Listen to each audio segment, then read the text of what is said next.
What if Donald Trump's trade strategy was not about protecting American workers?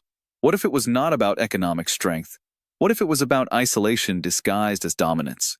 Because this week, Mark Carney secured a major trade alliance with Brussels, and hours later, reports emerged that Trump's trade framework is beginning to fracture. This is no longer just transatlantic politics. This is the collapse of a strategy built on threats rather than partnerships. Mark Carney traveled to Brussels for direct trade consultations with European Union officials. The meeting was not symbolic. It was operational. According to sources familiar with the discussions, Canada and the EU finalized framework agreements on critical minerals, clean energy supply chains, and coordinated tariff responses to third-party economic pressure. The language was careful, the commitments were specific, and the timing was devastating for Washington. Trump had framed his trade approach as bilateral dominance. He believed he could isolate Canada, pressure Europe separately, and prevent coordinated resistance. That strategy assumed fragmentation. It assumed allies would compete rather than cooperate. Carney's Brussels meeting directly challenges that assumption, because when two of the world's largest economic blocs align their trade strategies in response to American tariffs, the balance of leverage shifts fundamentally. Let's examine the sequence carefully. Trump imposed sweeping tariffs on Canadian steel, aluminum, and goods. He threatened similar measures against European imports. He claimed these actions would force both Canada and Europe to negotiate from weakness. Instead, Canada began quiet coordination with Brussels. Trade officials exchanged data on supply chain vulnerabilities. They identified complementary sectors where cooperation could reduce dependence on U.S. markets. Then Carney made the trip. The meeting was not announced with fanfare. There were no dramatic press conferences. But the substance was clear. Canada and the EU discussed long-term trade frameworks that would bypass Washington's leverage points. They explored energy partnerships that would redirect Canadian exports toward European markets. They coordinated positions on World Trade Organization disputes. And they signaled a united front on tariff retaliation. This is where timing becomes critical. Within hours of Carney's return from Brussels, multiple U.S. trade analysts began reporting that Trump's tariff strategy was losing coherence. Business groups that initially supported protective measures started warning about retaliatory damage. Republican senators from export-dependent states expressed concern about coordinated foreign responses. And economic forecasts began factoring in sustained two-front trade conflict, where the United States faces unified resistance from both Canada and Europe. Trump built his trade policy assuming he could divide and conquer. He believed threatening Canada would isolate Ottawa. He believed pressuring Europe would fragment the EU. He never anticipated his aggression would drive historic allies into closer coordination. That miscalculation is now producing consequences. Consider what a Canada-EU trade alignment means structurally.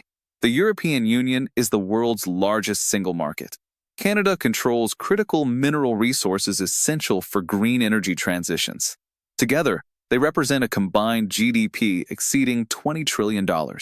If those two economies coordinate trade policy, supply chain management, and tariff responses, they create a counterweight to American economic pressure that Washington cannot ignore.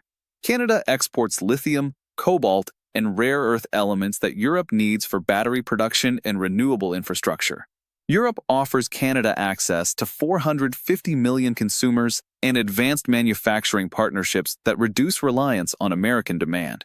When those complementary interests align, the result is a structural reconfiguration of economic leverage. Trump's trade advisors underestimated this dynamic. They assumed Canada would remain economically dependent on the United States. They assumed Europe would prioritize its own negotiations over solidarity with Ottawa. They assumed fear of tariffs would prevent coordination. All three assumptions are now being tested, and the evidence suggests they were wrong. Reports from Washington indicate growing unease among Republican lawmakers about Trump's trade policy direction. Several senators have privately questioned whether aggressive tariffs are strengthening American influence or accelerating the formation of rival trade blocs. Business coalitions that supported tough trade rhetoric now warn that sustained conflict with both Canada and Europe could fragment global supply chains in ways that harm American competitiveness. This is institutional concern. When trade groups aligned with Republican economic policy begin cautioning against continued escalation, it signals the political coalition supporting Trump's approach is weakening. And when that weakening coincides with news of a Canada-EU alliance, the narrative shifts from strength to isolation. The economic data supports this concern.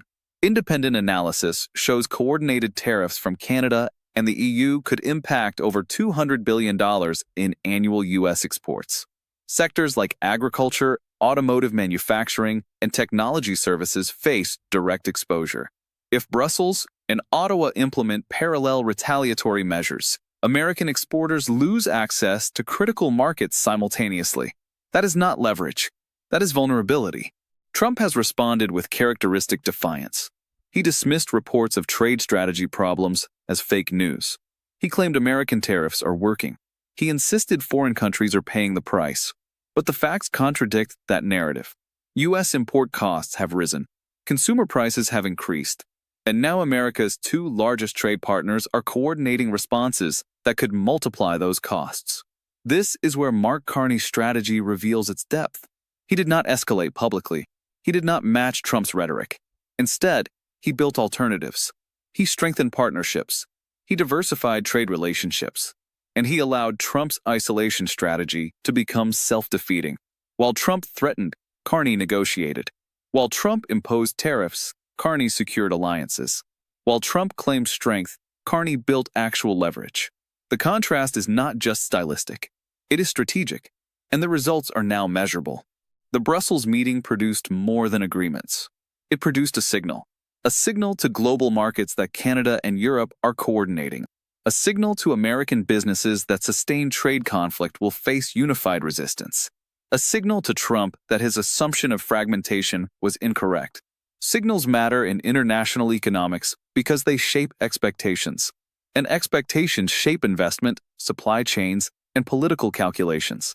If investors believe Canada and the EU will maintain coordinated trade policies, they adjust. If supply chain managers expect parallel tariffs from Brussels and Ottawa, they restructure.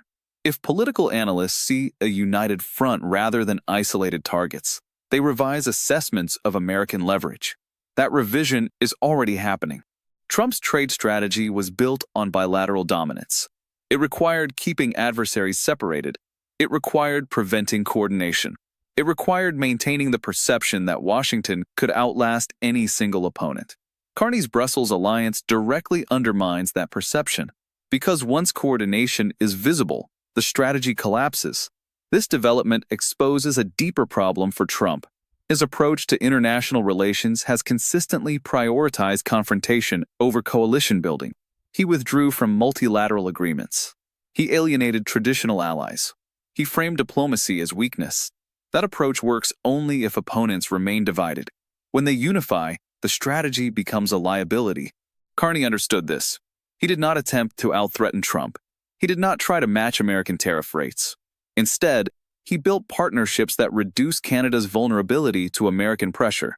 He strengthened institutions that can absorb economic shocks. And he created alternatives that make Trump's threats less effective. The political consequences are significant. Trump built his brand on winning trade wars. He promised tough tariffs would force concessions. But if Canada and Europe coordinate resistance, if American exporters face sustained retaliation, if economic costs continue rising without strategic gains, then Trump's narrative collapses. And once that narrative collapses, political support follows. Republican senators are already signaling concern. Business coalitions are already warning about costs. Economic forecasters are revising growth projections downward. These are institutional responses to policy failure.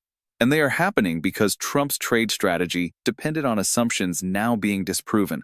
Mark Carney did not defeat Trump through confrontation. He defeated Trump through patience. He allowed Trump's strategy to overextend. He built alternatives while Trump burned bridges. And now, as coordination between Canada and Europe becomes visible, Trump faces a reality he did not anticipate. He is not dividing his opponents. He is uniting them. This is what happens when ego replaces strategy. Trump assumed he could pressure allies without consequences. He assumed fear would prevent coordination. He assumed dominance could substitute for diplomacy. All three assumptions have failed. and the failure is structural. The Canada-EU alliance is not just a trade agreement. It is a reconfiguration of economic power. It shifts leverage away from Washington. It creates alternatives to American markets. It demonstrates that Trump's isolation strategy has isolated America, not its opponents. If you value serious political analysis that tracks power, influence, and strategic consequences, subscribe to Canada Today. We cut through political theater and focus on what actually shapes international relations. Because sometimes the real story is not the threat. It is who builds the alternative. And right now, that alternative is being built in Brussels. Trump attempted to dominate trade through tariffs. Instead, he triggered coordination.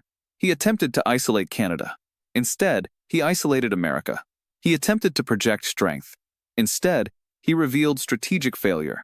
The Brussels alliance is not just diplomacy. It is evidence. Evidence that Trump's trade architecture is crumbling, and evidence that Mark Carney's patient strategy is working